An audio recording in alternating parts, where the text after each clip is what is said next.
We got my live stream going with the 3D printer on the webcam. That kind of looks like that. I've been playing around with the just splitting the things up. I'm like, okay.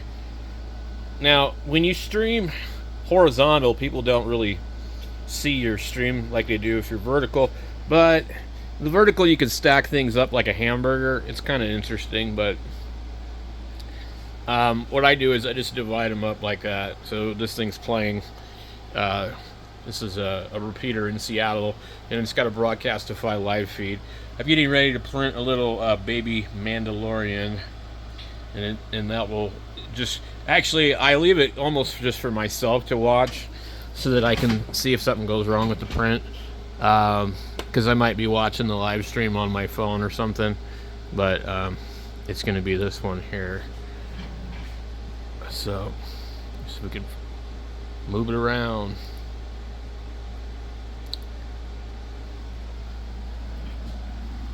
So we're going to print that.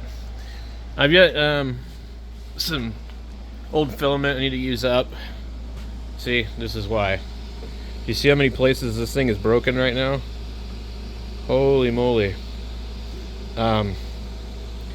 This is going to break on me, and I don't know if I feel like feeding it that many times. I guess I won't be able to. So I want to use this stuff up. What I do if it's already printing, I'll just shove it in there. Oh Lord. When it runs out. Usually you can do that. Sometimes it doesn't work.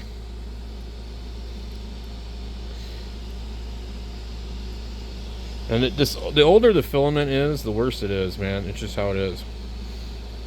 So, but PLA, this is the reason I don't like PLA. It's like it snaps and breaks really easily. And it seems like every time I come out here, something to do with either the heat or something causes this to snap. And it's like wherever it sits straightened out, it wants to snap. Now, PLA stands for polylactic acid, and I would believe that the main ingredient for some reason is corn. But it prints really well. That's what's nice about it.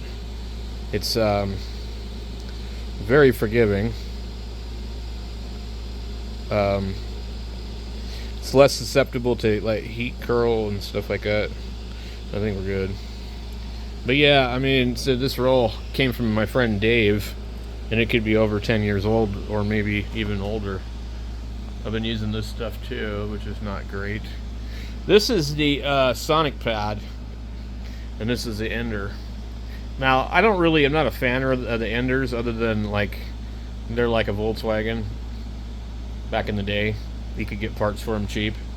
But just like an actual Volkswagen, they're not real fast. I'm talking about like a bug. But anyway, Creality has been around, probably near the beginning of all the 3D major manufacturing. But they just kind of keep selling the same old design. So the biggest, I think, problem with a lot of these is the extruder.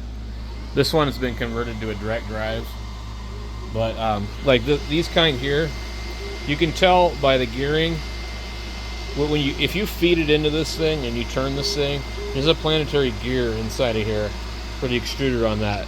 This is exactly one gear against the wheel. Now I don't like the double gear kind because they tend to chew up into the thing. This is actually the original. Let's see if we can put some light on it. Oh, you know what? Okay, so this is the actual original extruder, and so all I did was print a bracket. Now, the double gear extruder it sticks out further. So if you have a conversion bracket for direct drive, then you have to come up with a different one. Because what will happen is, there is a little tiny silicone Bowden tube right there. It's not completely direct, but it's as direct as we're going to get. Well, if you want to print TPU and stuff like that, you want a direct drive. Originally, sitting right there is where this whole piece would be, and then this would come down through and feed into it, and then there would be that white tube that would go here. And that design works, but it's not a good design. And you can print flexible filaments with it, but it's difficult. So this has got the touch sensor and all that. So this is probably their better printer before they got into the ones that started to work real well. But out of the Ender 3s, the 3V2s, these are the about as good as you're going to get, unless you get like the S1. But yeah, I mean, it's an okay printer. It's with Clipper, it's definitely a lot faster. And you could, you know, for somebody that doesn't print a lot, this is all you need. But if you want like really good prints and you want nice quality, you know, it sometimes can be difficult. So I bought this one over a year ago, and it's been a kind of back and forth whether or not, you know, it's kind of hit or miss on this one. I bought the Ender 3 V3 SE, and that one printed really good, but the shapes were wrong. So if you printed parts that were supposed to fit, they were always wrong for some reason. So I had that one for about 25 days, and I sent it back. And then I bought that Solval. Actually, I think I bought this Neptune 4 Pro, and this has been kind of my go-to printer, and that's why I have it in an enclosure. The enclosure makes a big difference with PETG, and it just takes up a lot more room, but it works a lot better. So but I've had some problems with it, and it doesn't have Wi-Fi, which is annoying, and I haven't been able to get it to work. I tried to hook it to, we have a router back here. This is actually a wireless access point. It's converted. So what it does is it connects to my main router, and then you have like 3 or 4 ports on the back.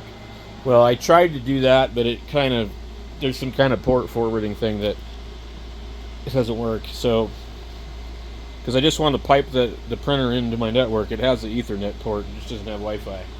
But this one here has Wi-Fi and extra USB ports and a Clipper screen. So the webcam sits right here. It's an old piece of crap Logitech, and I can sit over here and I can watch it. And then other people that are on my channel go and watch it too, because it's kind of neat to watch, I guess, you know. So I thought I would share what I was up to and how I kind of do some of this stuff. So, and a little bit about the printer stuff. I hadn't been doing much printing until recently. I don't know what got me going. Maybe the kids wanted stuff or something. I don't know. I can't remember. But anyway, I got to go test the Linux distro, so look for that in the next video.